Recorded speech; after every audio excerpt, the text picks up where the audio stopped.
You're fortunate with a Corvette. Under the hood is a work of art.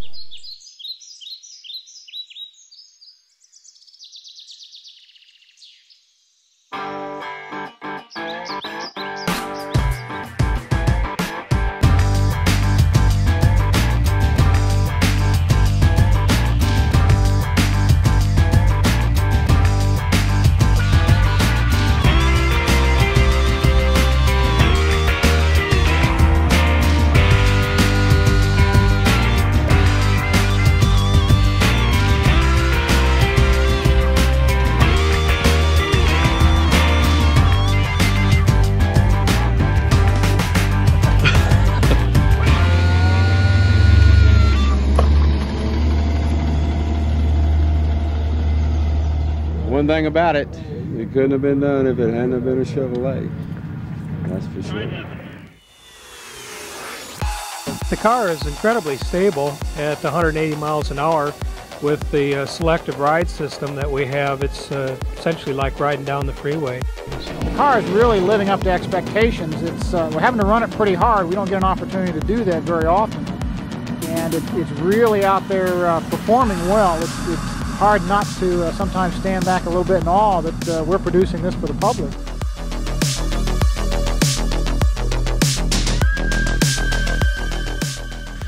It's amazing that a car that can come right off a showroom floor that can go out and run 180 miles an hour plus and be so comfortable to drive. It just, I mean, other than the ball of my foot tingling from pushing so hard on the throttle, trying to go faster, that was the only, that was the only thing.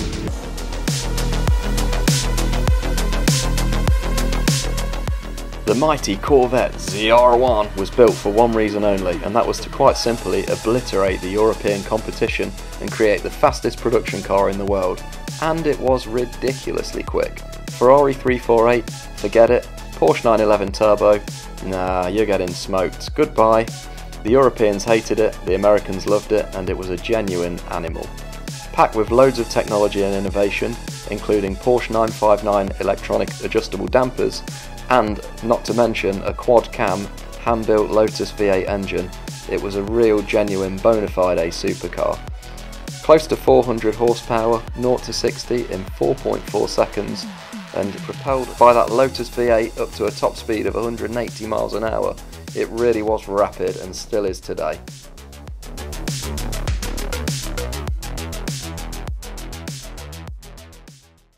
Unfortunately for me and Chris, however, the glamour ends here. This is what we've bought.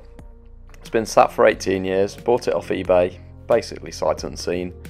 Hasn't even been started or moved, and yeah, let's just say it needs a lot of catch-up maintenance. That said, this was ticking the boxes for me. It's everything that I like when I'm buying a car. A terrible advert with even worse photos, but a very low mileage, rare car that's been owned by the same person for a long time. I'm a glutton for punishment, but it's just the kind of thing I can't resist.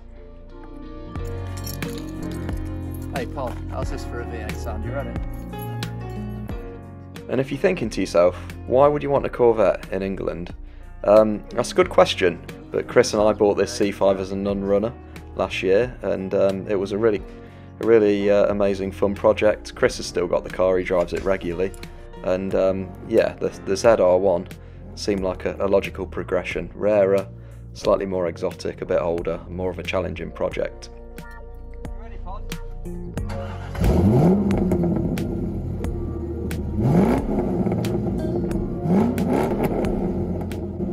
And I can tell you, even though they get a lot of bad press in Europe, a 3-pedal Corvette like this C5 is a very, very fun sports car. If you want to see more on that car, check out my other videos. We've done about 5 or 6 episodes of learning about why it wouldn't run and then slowly improving it. So yeah, make sure that you check my other videos out, and you never know, you might find that one of interest too.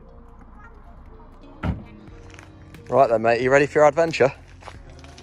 Should be a fun day today, I reckon. Yeah, should be a fun day. What we Crazy. got Perfect, it's raining as well, which is absolutely spot on. Well, I think it'll be sunny in Stamford.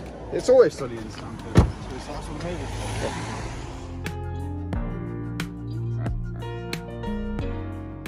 And here we are in Stamford thinking, oh god, what the hell have we bought?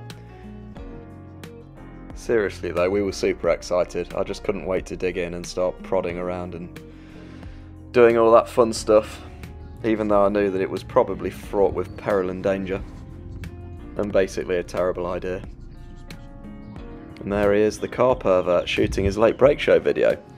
The reason that Jonny's actually with us in this collection is because he already knew about the car. He'd mentioned it on the Smith and Sniff podcast and said that it was of interest for quite some time, so we wrote to Jonny and asked him if he wanted to come and film when we collected it, and that's what he did. And here's the extent of just how much moss and mould and everything was on it. It was really quite actually incredible to see in some ways, just years and years of growth, insects, snails, you name it. You can see that the rubber seal around the rear hatch there is just completely full of moss. Rear lights again, completely full of moss. But underneath this, I saw potential, and I think that this bodywork is actually going to come up quite well. It may need a repaint. It's one of those things. I'd like to keep it original, if possible, but I'm not ruling out a repaint at the moment. Until we've made progress and it's running and driving and everything, we're not going to make any decisions on what's happening with the bodywork. But stay tuned though, and I promise that you'll be updated every step of the way.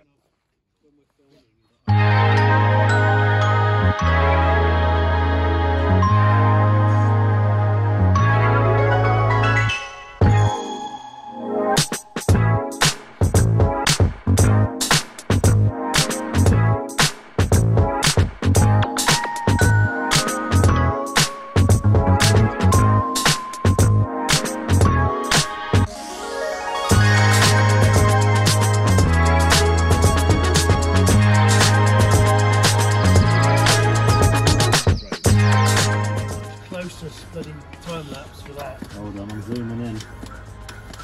Those stones are going to start coming off, mark my words.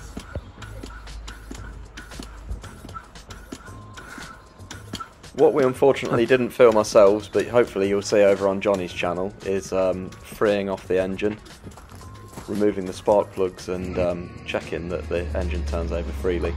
And here we were just testing to see basically whether the oil pressure would rise, and attempted to bump start it, but unfortunately we all knew that that wasn't going to happen.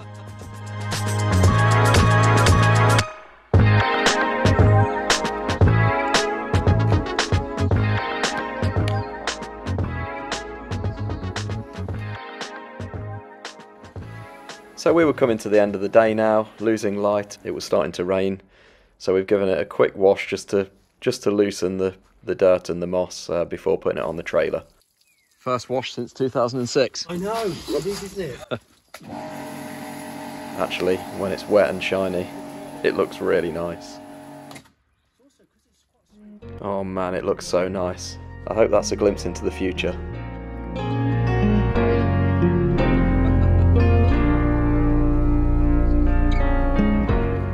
And here it is, making its way back to Nottingham on the back of the trusty Land Rover Discovery 3.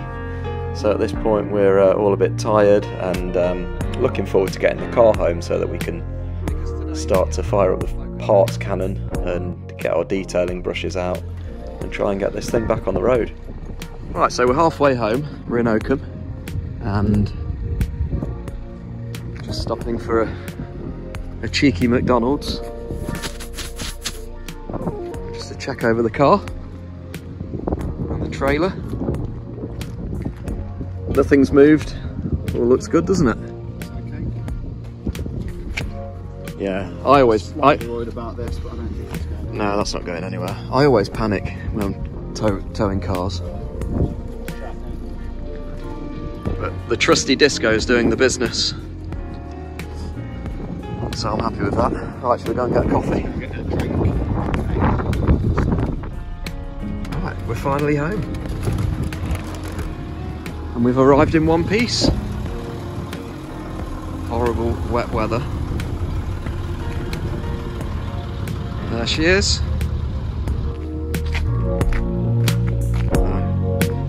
It's going to live there. There it is.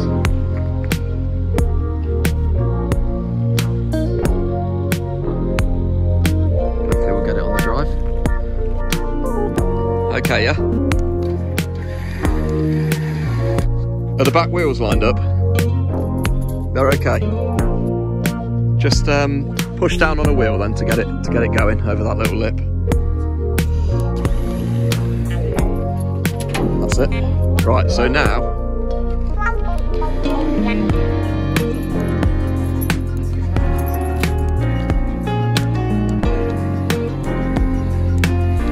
you okay? This side's fine. Your side's fine as well, is it? Oh.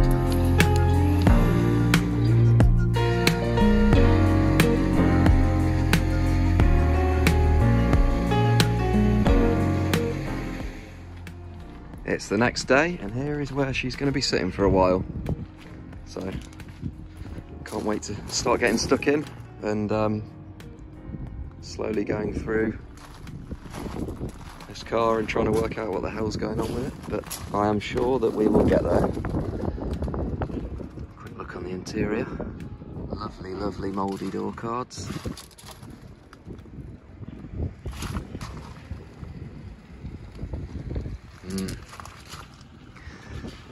And that brings us to the end of episode 1. I hope you enjoyed watching. Please subscribe for more and join us next time when we go a little bit deeper into the mechanics and try and see if we can get this car running.